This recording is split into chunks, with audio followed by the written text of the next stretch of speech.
পুরো system change হয়ে গেল, পুরো খেলা চেঞ্জ হয়ে গেল, পুরো খবর চেঞ্জ হয়ে গেল। যে মানুষটা তার আপলাইনকে অ্যাভয়েড করছিল, মানুষটা ফোন ধরতে চাইছিল না, তার ওয়াইফকে দিয়ে মিথ্যা কথা বলাতে বাধ্য করছিল, সেই মানুষটা এখন পাগল হয়ে গেল তার কাছে যাওয়ার জন্য যে আমাকে বিজনেসটা দাও। Power of direction. এই বিজনেসে হেলথ, স্বাস্থ্য, ন্যায় ভারতটা নির্মাণ, যত কিছু স্যার এতক্ষণ আলোচনা করে গেছিলেন, এগুলো অটোমেটিক হবে। সিস্টেম এমন, কৃষি ছাবড়া স্যারের চিন্তা ভাবনাই এমন, এই প্রোডাক্টের পাওয়ারই এমন।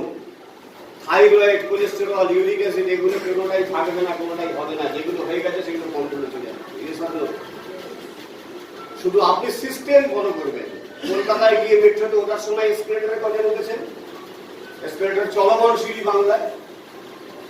তো আমরা কি করি? সেখানে কিছু করি না, ওকে দাঁড়িয়ে পড়ি আমাদের নিচে মতো গিয়ে।